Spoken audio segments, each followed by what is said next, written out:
Hey, Husker fans, Sam McKewon with the Omaha World-Herald, Big Red Today, and Omaha.com. I'm here with Evan Bland to recap the signing day for the Huskers, the quietest, least dramatic signing day that I can ever remember at Nebraska. They got 19 signees today. It was the 19 guys they expected. There were no dramatic flips. There were no signing day announcements. There was just not much drama whatsoever. And it was a quiet end to an unprecedented year, Evan, in recruiting.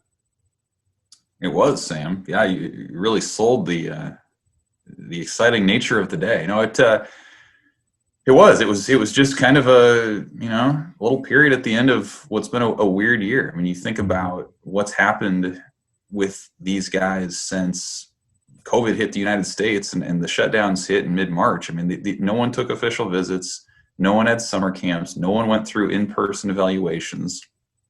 And so, kind of what I wrote about today, and I think it's played out this way, is that this pandemic has kind of offered sort of a refiner's fire to what's going on. I mean, you think about typically Nebraska is offering 300-400 people in a cycle, and they still did that. But Frost said today that was whittled down really early, as kids from the coasts or too far away would say, I'm probably not interested if I can't come and visit the campus. And so what they were left with was this more regionalized class where you have 9 players from the Midwest, so more than half. And then even some of the guys that weren't from the immediate area had ins with current Husker players. Malik Williams knows Miles Farmer. Marquise Buford knows Alante Brown. Like, these guys, they were all very comfortable with this. And, I think it's a good sign, too, when you look at this class. I mean, most of these guys have been committed to Nebraska for months. Their most recent commit, Ruquan Buckley, the defensive lineman from Michigan, has been recruited by Nebraska for more than a year and a half. He was offered in early 2019. So, there's no last-minute convincing. There was no kind of shotgun marriage sort of feel to this class at all. It was very straightforward. They were done by 10 a.m. with their national letters of intent. And, better yet, they feel like this is a talented class that's going to upgrade their size, upgrade their speed. As you wrote about, a lot of bulk along the lines. And this is a group that just quite honestly is going to make Nebraska better. Yes, so they signed 5 offensive and defensive linemen. The average size of those offensive and defensive linemen coming into Nebraska is 6'7", 306 pounds. And the runt, and he's not, of the bunch is Buckley at 6'5", 280. He's the smallest one. They have an offensive tackle who's 6'8", 330 in Branson Yeager. They have a defensive end who is Jalen Weaver at 6'8", 320. And honestly, I was thinking back, who compares to this guy?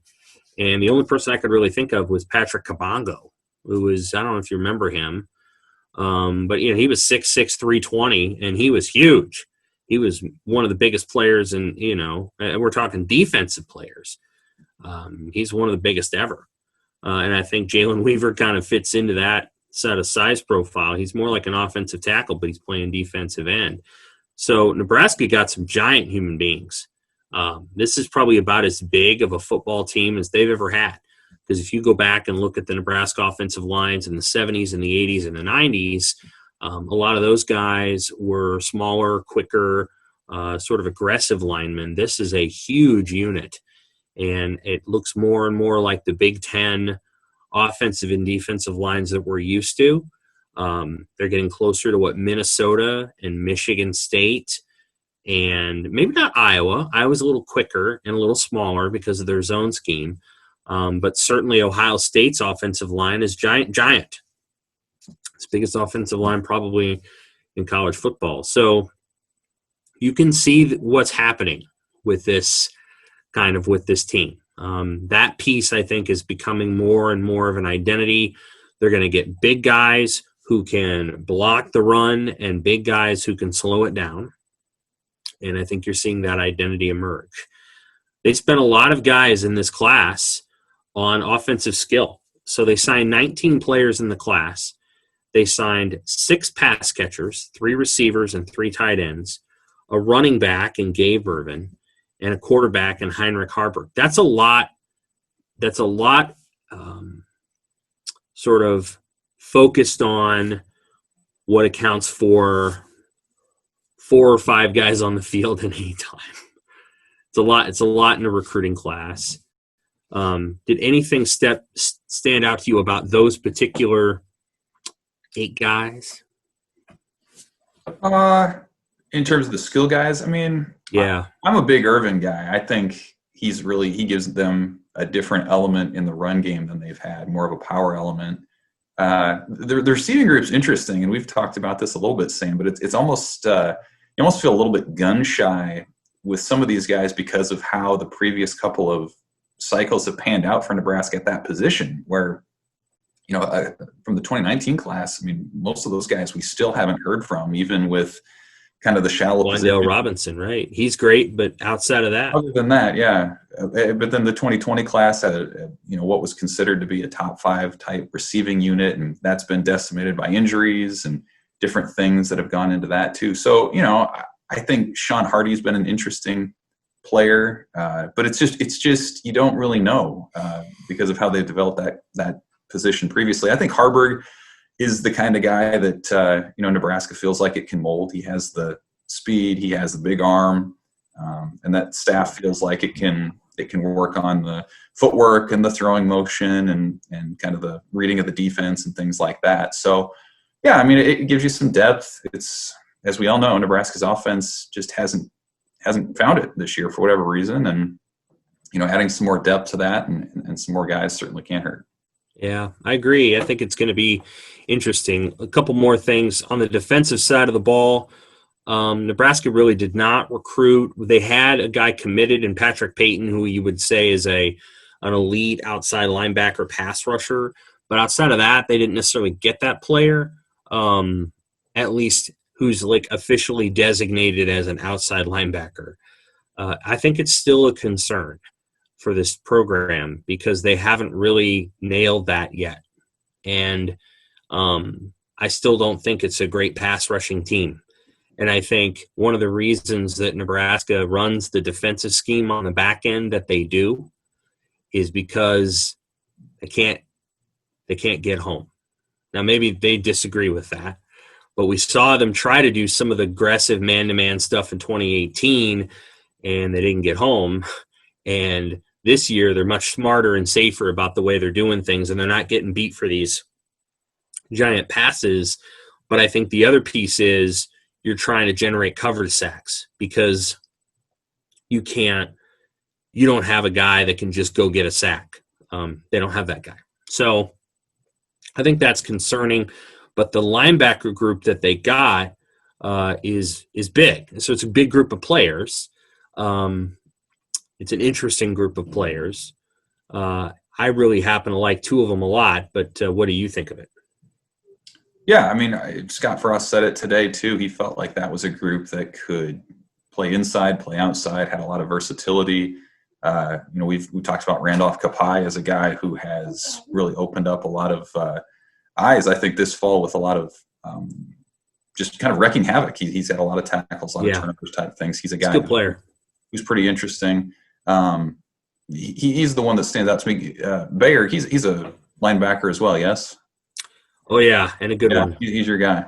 Yeah, he's one of the best players in New Jersey, and everybody thinks that now. Yeah. So he's really good. Yeah, there's no question that Bayer is one of the better players in that state, and hopefully it helps them get an anchor there. They need to be able to do, what's the right word? They have to be able to get a guy out of there every year if they can. And there's a lot of hard-nosed football players in the state of New Jersey, and you're going to see some of those this weekend when Nebraska plays Rutgers. But Nebraska needs to be able to get one of those every year. Any final thoughts on the class? Yeah, I have one for you, Sam. I think, Scott Frost had said this is a more regionalized class, Right. And certainly that's played out because of the pandemic and everything. I guess I think it's kind of interesting, this notion of, maybe these aren't the highest rated individual players, but they are all guys who have a lot of potential. They're guys who are less likely to leave. They seem much more committed to the program. And it seems to me that in this era of the transfer portal, that stability, that familiarity pays off. Where do you come down in terms of, if you're Nebraska, is this sort of class more of the optimal, or is it hitting the coasts, maybe taking some decisions right up to signing day, hoping these guys pan out, and if they don't, you just live with that? Which way do you feel like Nebraska should live with more? I think they should live with the first one more, so long as the talent in the Midwest is at historic levels. This is the best year that the state of Iowa's ever had, ever. It was a year where Nebraska, I think, offered – how many guys did they offer in the state of Iowa? 9? Sounds right. That doesn't happen. That doesn't happen normally. That just doesn't happen. Normally, you don't have 9 guys that you offer, however many they offered. You usually offer 4. They offered a ton, and they got 3 of them. And so normally you wouldn't get that. But the state of Nebraska next year is going to have 6 or 7 guys that I think Nebraska will offer. Nebraska's already offered 5. They've offered the 4 Metro guys, Devin Jackson, Deshaun Woods, Michael Riley, and Caden Helms, and then Ernest Hausman. 5 guys. And it won't surprise me if they offer 7 or 8. Although, is Tatum Tuioti, is he a 2023 guy? He is, right? He is, yep. Yeah. So they've offered already 2 in 2023 and then 1 in 2024 and, Devon Hall. So the local talent is pretty good right now. And so anytime that you can do that, that would be good. The one state that I think Nebraska has to hit harder and just needs to recruit better is the state of Missouri. The state of Missouri produced a lot of really good football players for this program in the Bill Callahan and Bo Pelini eras. And all you got to do is look at some of the names. And you're going to go back and say, yeah, those were some pretty good football players. I'll take a Will Compton. I'll take Malik Collins. I'll take even Freedom Akamodun. I'll take the Davis twins. I'll take Mike McNeil, who was a pretty darn good tight end when he was here. Those good football players. And then you bleed over into Kansas City, Kansas, and you get Kyler Reed. So those kind of guys, that maybe they're not NFL stars, but those guys have helped Nebraska win games over the years. And Nebraska's they haven't had a lot of success in KC or St. Louis, and that's probably an area they need to hit harder. Right now, Oklahoma dominates St. Louis. They get the best players out of there. Missouri's getting some good players. Missouri's got a relationship there again, so they're getting some guys. So there's all kinds of pieces down there, but Nebraska's got to get in the mix. And then I think the other thing that Nebraska needs to do is maybe narrow down its strike zone as it relates to where it's going to nationally recruit. I think maybe you need to hit the footprint on the East Coast a little harder. New Jersey, now that Mike Dawson's back, maybe Illinois, maybe you get a guy in Ohio, maybe you do go back to Missouri because Raquan Buckley committed. And maybe maybe you don't recruit a couple of other places quite as much. And then I think you probably need to go knock on, Scott Strohmeyer's door and figure out what you got to do to get back into Iowa Western. Perrion Winfrey was at Oklahoma this year and he was a stud. And Oklahoma's getting another guy from there. And Davion Nixon, who's the best defensive lineman in the Big Ten, Iowa Western. So got to figure out what's going on there. Got to figure out how that program's producing stud after stud, dude after dude, and Nebraska's not getting any of those guys. That'd be what I would say. Still do the national thing. You're rocking it in Georgia. You're doing okay. I mean, Florida, I think they're going to get better there. Still want to do Alabama, but I think Missouri, Big Ten footprint, and then figure out how you go and get a best player from Iowa Western. And maybe that's not Nebraska's fault. I don't really know. That's something we're going to have to dig into because that school produces a lot of really good players, and they don't go to Nebraska. And that just seems odd to me considering Coach Osborne helped set the program up. Yeah, no doubt about it. I think Brian Perez he's the first from Iowa Western now at Nebraska. He was a Well, they got the center, and he left. What was his name? Wagner. But that's it. Yeah. And at some point, it doesn't. You don't want it to turn into a we took your. I think Nebraska has to maybe look at a guy that isn't at the top of the list, but at the same time, it's just going to be an interesting story to watch. I don't know. We'll have to look into it because recruiting is going to open up, I think, in April and May. I think the vaccine will have been widely distributed enough that the NCAA might relent and let coaches go out in May and talk to kids. And so they're going to be going back through those junior colleges. And I think Nebraska needs to be a player at Iowa Western. Yeah. And they're playing in the spring, by the way, right? They are. Pushed back. So that'll be an interesting dynamic too. It is. That's pretty much it. I think it was an interesting sign. Again, very quiet. There's a couple guys still out there who may sign, but at the end of the day, I think it's a pretty strong class. It doesn't have a lot of hoopla around it, but I think it's got it's got a starchy quality to it that I like. And the thing I also like about it is that they didn't add 9 guys in the last 2 months. They didn't overshoot the moon. They had the guys they wanted. Those guys were committed for the most part for a long time. Raquan Buckley kind of drug it out, but he knows Nebraska. So you actually feel good about where things are at right now within. This feels more like 2019's class than 2020's. Let's put it that way. So that's kind of where things are at. That's Evan Bland. I'm Sam McKewon with the Omaha World-Herald, Big Red Today, and Omaha.com. Thanks to the good folks at Nebraska Spine Hospital. We're very thankful for them and their sponsorship of this recruiting recap.